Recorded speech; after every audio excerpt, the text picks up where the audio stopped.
nós estamos diante de um Código Eleitoral que começou com o PL 112, lá em 2021, e causou até uma certa estranheza, porque nós paramos de ter reformas eleitorais em anos ímpares, que era a nossa comum rotina, né, doutora Lígia, com quem eu tenho o prazer de estar aqui, doutor Felipe também. Então, a nossa rotina era essa, e parece que nós não temos mais reformas eleitorais pontuais. Não, nós temos uma intenção muito maior de mudar tudo, e não apenas pontualmente, né? E isso, nesse momento, na matéria de financiamento político, traz alguns danos importantes para o processo eleitoral, principalmente para a Justiça Eleitoral, para a atuação da Justiça Eleitoral. Então, esse PL 112 de 2021, ele foi aprovado na Câmara, ele foi ao Senado. No Senado, ele parou na CCJ. Na Comissão de Constituição e Justiça, todos os pontos que eu vou mostrar para os senhores estão aprovados. Só que nós temos quase 60 outras emendas que não foram ainda destaques, que não foram contemplados, vão ser examinados no plenário, e esse projeto vai voltar à Câmara dos Deputados. São já, desde que ele começou a tramitar, 421 emendas, e não deve parar por aí. Então, essa matéria ainda vai ser rediscutida. Então, esse é o momento, sim, de falar o que nós temos pela frente e até tentar, por que não, sensibilizar o Congresso Nacional em relação a alguns pontos que são muito importantes. Eu, particularmente, tive a oportunidade de participar das propostas, de elaborar as propostas do TSE em relação ao financiamento eleitoral, depois do financiamento partidário, a convite da deputada Margarete Coelho, que era a relatora, então, e participar das audiências da Câmara, do Senado, e algumas questões nós já revertemos, mas outras ainda estão aí e vão ser muito importantes, muito impactantes. Então, em relação a contas partidárias, que foi a matéria que a doutora Lígia mais se dedicou, anotei alguns pontos aqui, viu, doutora Lígia? Se houver tempo, eu entro, mas eu gostaria de trazer primeiro aquilo que eu acho que está mais crítico no projeto. Eu vou indicar o dispositivo para que depois vocês possam acessar. Olha quem vejo aqui, meu querido amigo, doutor Joelson. Como vai? E todos os demais. Então, artigo 35, distribuição de recursos e integridade. Não temos, doutora Lígia, esse é um dos pontos que a senhora colocou, não temos critérios objetivos fixados para a distribuição de recursos públicos. Considerando que a eleição de 2022, muito maior do que a de 2024, já teve uma concentração de 82% de recursos públicos, era muito importante que nós tivéssemos no Código Eleitoral, no novo Código Eleitoral, a exigência de que os partidos fixassem critérios objetivamente, sem com isso dizer que a Justiça Eleitoral ela deseja que eles sejam distribuídos, por exemplo, igualitariamente. É claro que não. Nós não desconsideramos o conceito de densidade eleitoral. Partido político lança candidatos para alcançar o poder, e ele não vai investir recursos em quem não tem condições de se eleger. Mas estes critérios precisam ser transparentes para que toda a sociedade possa efetivamente acompanhá-los e, eventualmente, fiscalizá-los, fiscalizar a aplicação, seja do âmbito do Ministério Público Eleitoral, seja do âmbito da própria Justiça Eleitoral, que tem esse poder, dever de julgar a regularidade de contas.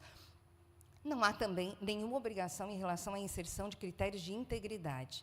Eu sei que o ex-ministro Joelson Dias trabalha especificamente com a questão da integridade nos partidos políticos. Hoje é exigência legal, mas desaparece do Código Eleitoral. O novo Código Eleitoral não se preocupa mais com isso. Eu trago à discussão também a questão do financiamento empresarial. Os artigos 56 e 59, eles permanecem impedindo doações de pessoas jurídicas. Mas há, neste momento, uma ADI tramitando no Supremo Tribunal Federal, sob a relatoria do ministro Alexandre de Moraes, discutindo, a partir de uma proposta do Solidariedade, o retorno ou não das doações de pessoas jurídicas. A própria Câmara já oscilou bastante nisso. Eu cheguei a produzir, inclusive, a pedido da deputada Margarete Coelho, um regime de doações de pessoas jurídicas voltando ao financiamento político, mas com limites, né, com limitações que não existiam antes, quando elas foram banidas lá da ADI 4650. Me parece um contrassenso que nós tenhamos ainda proibição de doações de pessoas jurídicas, porque isso é um descompasso, uma dissociação total da realidade prática e uma limitação de transparência. Porque eu creio que se perguntasse aqui para alguns dos senhores, para qualquer um dos senhores, se acreditam que assim que a ADI 4650 foi aprovada, as pessoas jurídicas desapareceram do cenário de financiamento eleitoral, eu creio que não haveria ninguém aqui presente que acreditaria que as empresas não financiam mais campanhas eleitorais de partidos políticos. elas financiam, mas financiam absolutamente 100% no Caixa 2, no 3, no 4, em recursos que não são passíveis de nenhum tipo de controle ou transparência. Então, é melhor trazê-las, sim, para o processo, regulamentando e efetivamente dizendo o que a sociedade espera que essas empresas façam no financiamento político, porque elas estão fazendo e continuarão fazendo, ainda que não permitidas. Na destinação dos recursos do fundo partidário, o artigo 66 do projeto, doutora Lígia, a sua preocupação com o uso dos recursos do fundo partidário, eles passam a poder quitar multas de candidatos. Isso até hoje nunca foi possível, e a jurisprudência da Justiça Eleitoral é muito firme nesse sentido. Por quê? Porque a pessoa do candidato não se confunde com a instituição partido político. A pessoa jurídica a quem foram destinados recursos para, essencialmente, mantê-los em funcionamento. Então, estas despesas são despesas de ordem pessoal do candidato, e elas passam a poderem ser pagas com recursos do fundo partidário. Quem é jovem há mais tempo, assim como eu, vai lembrar que, na primeira versão da Lei 9.096, da Lei dos Partidos Políticos, o fundo partidário só podia ser aplicado em 4 hipóteses. Hoje são 10. E há uma intenção de uma 11ª que invalida todas as 10 anteriores, porque ela é mais ou menos do tipo assim, qualquer outra coisa, outras hipóteses possíveis. Então, nós não precisamos mais das anteriores, né? E a vocação dos recursos do fundo partidário, ela acaba se perdendo, né? Acabam as sanções por não aplicação em promoção à participação política feminina. Há todo um discurso em relação ao financiamento de campanhas femininas e pesquisa, doutrinação e educação política, programas de formação política feminina. O nosso tribunal aplica sanções reiteradas em relação à não aplicação de recursos, aquele mínimo de 5%. E ele tem sanção. Hoje, na lei, ele tem sanção. Ela não é muito efetiva, mas ela existe. O partido é obrigado a aplicar no ano subsequente, e, se não aplicar no ano subsequente, aplica mais 12,5%. Tudo isso desaparece no novo Código Eleitoral. Então, essa determinação de aplicação de recursos em, no mínimo, 5%, ela passa a ser apenas uma intenção do partido político que quiser fazer, porque não vai haver mais penalidades. Uma das hipóteses restritas, cativas, de aplicação do fundo partidário desde o início é a aplicação em fundação. Todo diretório nacional precisa ter uma fundação ou instituto dedicados à pesquisa, educação e doutrinação política. E, para isso, tem que investir, no mínimo, 20% dos recursos do fundo partidário, que hoje é o máximo. Ninguém aplica 21%, aplica 20% exatamente. Já há algum tempo, uma das reformas eleitorais, ela diz o seguinte, olha, você tem que aplicar 20%, mas se a fundação não usar esses recursos, eles voltam para o partido político no início de janeiro. Então, isso agora vai para o Código Eleitoral. Isso é o mesmo que dizer, não precisa aplicar. Você coloca qualquer recurso lá e ele volta em janeiro, ele volta no ano seguinte, não está sujeito a nenhum outro tipo de limitação, porque isso está no Código Eleitoral e você pode usar no que quiser. Eu não estou aqui questionando ou criminalizando o uso desse recurso, muito pelo contrário. Os partidos políticos, está aqui o meu mestre, professor Eurídice Mesaroba, que é o maior autor brasileiro em relação ao estado de partidos e partidos políticos no Brasil, que nós temos a honra de ter aqui na plateia. Muito pelo contrário, partidos políticos são importantíssimos, e nós não partimos do pressuposto de que eles vão aplicar mal, mas a disposição legislativa que os obriga a aplicar em fundação passa a não ter mais nenhum tipo de fundamento.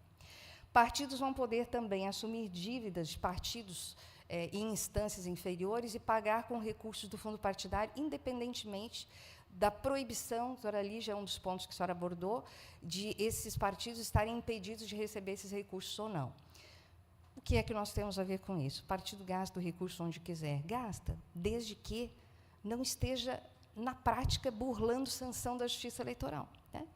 Se a gente diz na Justiça Eleitoral que um partido político, por infringir as regras legais, não pode receber recurso do fundo partidário, eu não posso permitir que o mesmo partido político, em outra instância, pague as dívidas desse que não podia receber com a mesma espécie de recursos, porque isto é transferir indiretamente esses recursos. E o TSE havia impedido que isso acontecesse, a partir de um precedente de Santa Catarina. Nós tivemos aqui um diretório estadual, não vou contar o nome do santo, mas quem quiser pesquisar vai encontrar, que teve impedimento de receber recursos do fundo partidário e o Diretório Nacional, naquele ano, passou todos os recursos para o Diretório Municipal, que pagou as despesas do Diretório Estadual. Quando nós observamos isso, fazia parte já dos grupos do TSE na época, levei essa questão ao TSE e isso passou a ser impedido na norma. Então, o Código Eleitoral agora passa a permitir. Vai ser possível fazer isso sem problema nenhum. Ainda na destinação do fundo partidário, tudo isso que eu disse prejudica a transparência, efetividade, pois não? Transparência, efetividade na destinação dos recursos, efetividade na aplicação desses recursos de fundação e impedimento, que é o que nós gostaríamos de ver, não haverá, de burla às sanções de restrição de acesso ao fundo partidário. E aqui não é uma luta ideológica pela aplicação dos recursos ou não, é pelo mero cumprimento da legislação. Quem está no Poder Judiciário não tem grandes instrumentos que não sejam a própria lei para a aplicação desses recursos, e é isso que a Justiça Eleitoral vem fazendo, com toda a competência que tem, né? Em prestação de contas, dos artigos 68 a 70, eles praticamente destroem o modelo atualmente conhecido. E o termo é esse mesmo, assim, é destruição. Ele substitui prestação de contas por escrituração contábil. Sabem quantos contadores nós temos na Justiça Eleitoral de Santa Catarina? No TRE, Zivador Sivinski? 2. Nas zonas eleitorais, nenhum.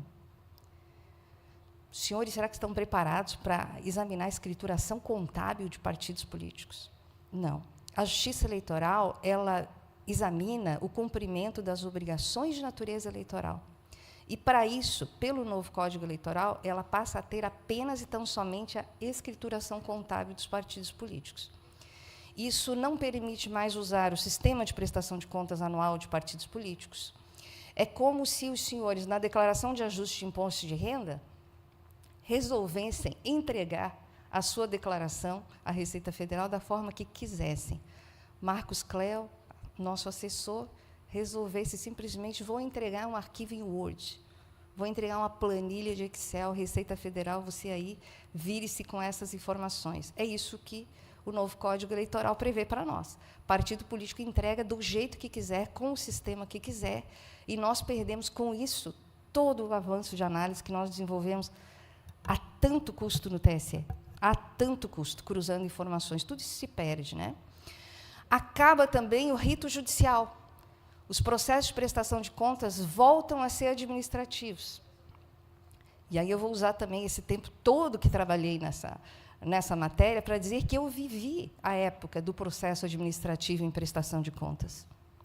E cheguei a analisar conclusivamente um mesmo processo 9 vezes. Enquanto o tribunal aplicava a sanção, entrava um pedido de reconsideração, até que ele parasse de aplicar a sanção. Então, nós perdemos toda a estabilidade das decisões. Aquilo que pode parecer muito interessante, ter um processo administrativo e não judicial, eu garanto que não é. Nós não temos estabilidade de decisões e nós não podemos recorrer, né? Talvez não se lembre o Congresso atual que a implantação do rito judicial ela foi obra de uma das reformas eleitorais, em 2009, a Lei 12.034. Por quê? Naquele mesmo ano, os diretórios municipais não conseguiam recorrer judicialmente, não conseguiam fazer chegar os seus pleitos ao TSE. O TSE exigia que impetrassem primeiro o mandado de segurança para judicializar a questão, para depois examinar o recurso. E aí, na reforma eleitoral de 2009, o Congresso Nacional resolveu isso com um único dispositivo, que dizia exatamente que o processo tinha caráter judicial e dele cabia recurso, que era só o que se queria na época. Voltando ao rito administrativo, isso tudo se perde também. Há um ponto que eu acho também muito crítico para a Justiça Eleitoral, que é a inserção de auditorias privadas com caráter vinculante. Então, partidos políticos, o Tribunal Superior Eleitoral vai cadastrar instituições de auditoria que os partidos políticos podem contratar para examinar as suas contas. Se eles fossem, por exemplo, assistentes da parte, está tudo certo. Se fosse esse um critério de compliance, de integridade do partido político, é desejável que um partido político contrate auditoria privada para as suas contas. Só que, da forma como isso está inserido no Congresso Nacional, essas empresas, no Código Eleitoral, elas são nomeadas para examinar as contas deste partido. E, se elas não apontarem, está assim no Código, irregularidades de natureza insanável, a Justiça Eleitoral não pode desaprovar as contas de um partido político. Então, na minha visão muito técnica a respeito dessa questão, eu penso que nós podemos ter aí um conflito de interesses muito importante, né? Porque você nomeia diretamente quem vai examinar as suas contas, e a Justiça Eleitoral vai apenas chancelar resultados privados de análise. Então, isso também é muito delicado, né? E aí, claro, nesse modelo de exame de regularidade de contas, há uma restrição enorme ao escopo do que a Justiça Eleitoral pode analisar. Há lá umas 5, 6 questões que podem ser vistas e todas as demais não podem ser examinadas pela Justiça Eleitoral. Estando do lado de cá da Justiça Eleitoral, mas também me vendo do lado de lá como cidadã, eu gostaria que o Poder Judiciário pudesse examinar com amplitude e com liberdade todas as questões que estivessem no processo. Isso deixa de existir. Há uma restrição muito grande também à realização de diligências e uma aprovação tácita de contas por decurso de prazo ou por um mero percentual qualquer. Então, por exemplo, os dispositivos são muito longos, né, e por isso não os trouxe na íntegra. Preferi trazer a questão de fundo aqui para os senhores, mas vocês vão ver, por exemplo, que se uma unidade técnica de exame das contas não apontar nada, não se manifestar em 360 dias sobre um processo de prestação de contas, ele será aprovado. E aí eu penso nas estruturas, né, que nós temos de análise. Max deve ter uma estrutura muito robusta de contas, de exame de contas, né? Então, isso é muito factível, muito possível que vá acontecer. Há também uma redução na aplicação de sanções, elas passam a ser irrisórias. Elas são nominais e vão variar de 2 a 30 mil reais. 30 mil reais por desaprovação de contas para um diretório municipal de Urubici, que é a minha terra natal, é muito significativo. Mas 30 mil reais para um diretório nacional de um grande partido político que movimenta centenas de milhões de reais é nada. É um convite à irregularidade, né? Então, será 2 a 30 mil reais. Há uma redução de prazo prescricional para 3 anos, hoje é de 5, e também uma permissão de que o diretório municipal preste contas não digitais. Eu gostaria de saber o que é uma prestação de contas não digital. Eu estou imaginando que isso vai ser da época em que eu comecei a trabalhar com isso, lá em 1994. Vão ser formulários preenchidos à caneta, que era o que a gente recebia antes, né? Alguns todos preenchidos com 0. E é isso que pode passar a acontecer lá nos diretórios municipais, né? Então, esse é o momento de nós reivindicarmos nos colégios de presidentes, por exemplo, senador Civinski, que o senhor que é tão atuante, levar isso para lá, para que nós tenhamos preservação de competência ampla de exame pela Justiça Eleitoral, garantia de imparcialidade no julgamento de contas. Nós temos recursos públicos muito vultosos aplicados aí. Só a proposta inicial do Fundo Especial de Financiamento de Campanha para as eleições de 2026 já é de 6 bilhões. O fundo partidário não ficará em menos de 1 bilhão e 500 milhões. Esses 6 bilhões devem ter acréscimos. Então, nós estamos falando aí de, no mínimo, 8, 9 bilhões de reais para o ano que vem, né? Há uma dispensa generalizada de prestação de contas, substituindo por escrituração digital, e uma permissão de que uma alegada ausência de movimentação financeira não seja examinada pela Justiça Eleitoral. E aí eu fico imaginando qual é a legitimidade que quem queira omitir recursos tem para dizer à Justiça Eleitoral, em um processo que não será mais judicial, que não arrecadou nada. Não arrecadei, não gastei, e você não pode olhar porque eu sequer prestarei contas a respeito disso. Isso em contas partidárias, doutora Lígia, é aqui, assim que nós estamos. A emenda constitucional 133, que eu acho que é o único ponto aqui da minha lista que eu não cheguei a abordar, ela está nos últimos artigos da reforma eleitoral, como se fosse disposição transitória. Mas ela está igual à emenda de anistia, ela permanece no projeto também. Em contas eleitorais, os impactos são menores. São ruins também, mas eles são menores. Tá? A primeira questão parece assim, bem prosaica, mas não é. Pode começar a abrir conta eleitoral em cooperativa. Cooperativa não emite extrato eletrônico. Não emitindo extrato eletrônico, não identifica o que a gente chama de contrapartes. CNPJ e CPFs de doadores e fornecedores. Nós não teremos, então não podemos cruzar. Essa é a chave, é a grande chave de identificação do sistema financeiro nacional. Nós vamos perder essa chave de identificação em relação a muitas contas eleitorais. Né? Há restrição à exigência de contas distintas por tipo de recurso. Há uma série de dispensas de abertura de conta bancária, e eu não consigo imaginar a Justiça Eleitoral examinando prestação de contas sem contas bancárias. Né? Como é que as pessoas vão comprovar a arrecadação, gastos eleitorais? Vão trazer o quê para a Justiça Eleitoral para convencê-los de que sim, que nós tenhamos, de fato, todas as informações prestadas? Fontes de recursos, eu trago à discussão a possibilidade que eu advogo em favor dela, de reintrodução de doações empresariais, mais limitadas, fiscalizadas, regulares, né? De exigência de quitação de empréstimos, que a Justiça Eleitoral produziu nas suas normas, deixa de ser exigível. Então, nós vamos poder ter situações em que alguém financia a sua campanha eleitoral, vamos pensar em 5 milhões de reais, que é um valor médio de uma campanha para o Senado. Então, eu financio com 5 milhões de empréstimo. Pago 100 mil reais. Esses 100 mil reais, a Justiça Eleitoral sabe exatamente de onde vieram. Os 4 milhões e 900, nunca mais. Esse processo vai transitar em julgado, e aí você financia do jeito que você quiser. Com fonte vedada, com fonte ilícita, com fonte criminosa, com qualquer coisa. Né? Porque nós não teremos mais controle. Então, é muito importante isso. E isso está saindo da reforma. Né? Não há, no novo Código Eleitoral, esqueceram das federações em relação ao financiamento político. Esqueceram das federações. Quando a gente trata de interesse jurídico na transmissão desses recursos públicos, porque quando um partido político recebe o recurso público e ele aplica verticalmente dentro do partido, nós não temos dúvida de que isso está correto.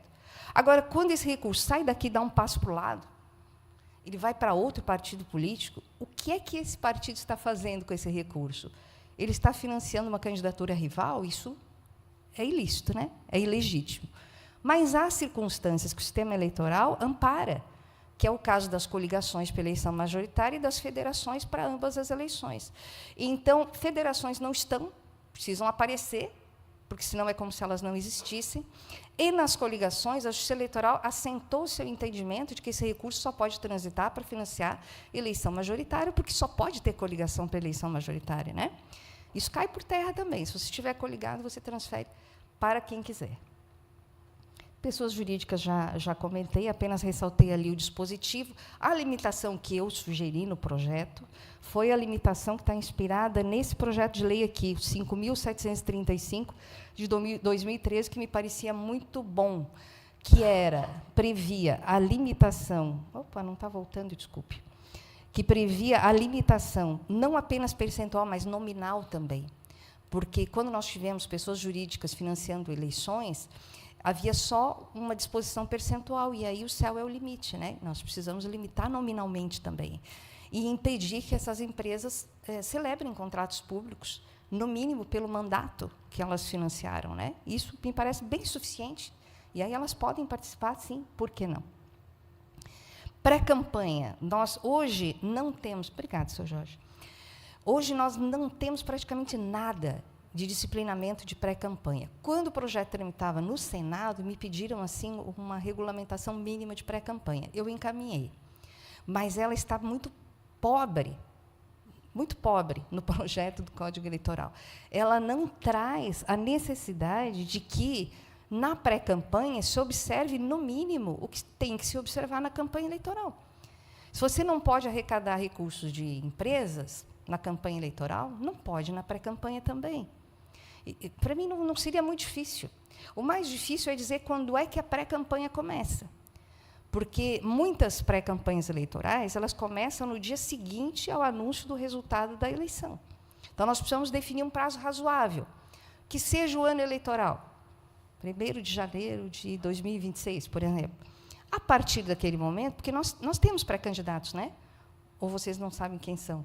Eu já sei vários, muitos, né? Será que eles estão brincando de estátua? Não. Essas pessoas estão fazendo as alianças e buscando já conquistar os votos do ano que vem, né? Então, trazer as mesmas regras para a pré-campanha me parece muito importante, e que a Justiça Eleitoral depois as conheça todos, né?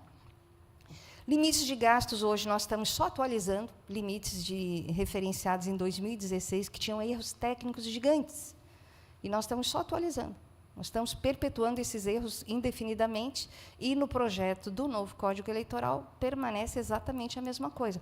Nós poderíamos considerar, por exemplo, a média dos gastos realizados na última eleição, o custo das eleições, eventuais peculiaridades regionais. Será que custa mesmo eleger um deputado federal no Amazonas e em Santa Catarina? Eu não tenho dúvidas de que é diferente, de que nós temos necessidades diferentes. Acompanhando aqui. Muito obrigada. Então, poderíamos estar corrigindo essas distorções para ampliar a transparência no financiamento de contas eleitorais. Do mesmo jeito que nas contas partidárias acaba o rito judicial na prestação de contas eleitoral. Então, desaparecem com ele o contraditório, a ampla defesa, a estabilidade das decisões. Vamos decidir sem parar as mesmas coisas indefinidamente, né? Indefinidamente, até que a decisão satisfaça o desejo de quem faz parte do processo, né? Contas municipais, eleitorais, não precisa mais prestar contas se não receber recurso público, e o resto? E os recursos privados que vão financiar essas campanhas? Não temos mais também. Relatórios financeiros, a ausência de prestações de contas durante a campanha passa a ser meramente formal. A Justiça Eleitoral já foi e voltou nessa questão.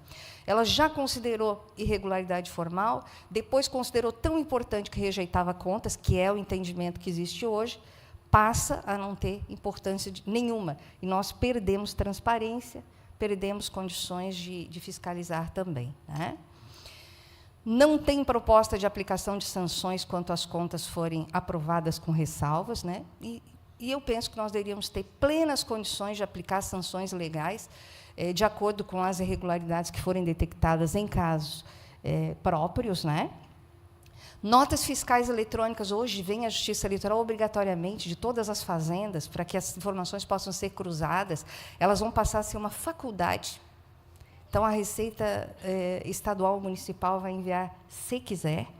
Então, esse parâmetro também vai desaparecer da instrução dos processos, que hoje é muito robusta, né, e permite coibir fraudes que, infelizmente, ainda acontecem no Brasil. Então, para encerrar, o que é que nós poderíamos e deveríamos esperar em um cenário em que prevalecem recursos públicos e não privados, né? Um fortalecimento de transparência, uma manutenção de controle efetivo, ampla competência para julgar a regularidade de contas, evitar os retrocessos normativos, rejeitar dispositivos que fragilizam a fiscalização. E me parece que nós temos muito pouco tempo para isso. Eu tenho 45 segundos. Vocês devem ter um pouco mais. Eu tenho um pouco mais, porque eu vou continuar trabalhando nessa área. Essa é a minha paixão profissional, independentemente de, operacionalmente, estar ou não trabalhando com ela, e vou contribuir sempre que eu puder, porque transparência, na minha compreensão, não é obstáculo ao poder, muito pelo contrário, é o que dá legitimidade ao poder, e nós não devemos abrir mão desse valor tão importante.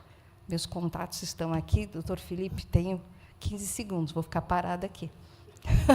Muito obrigada.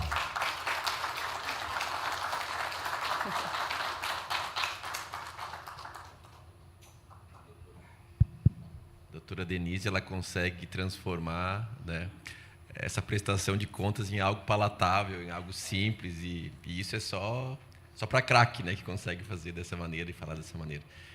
Obrigado, Denise, mais uma vez.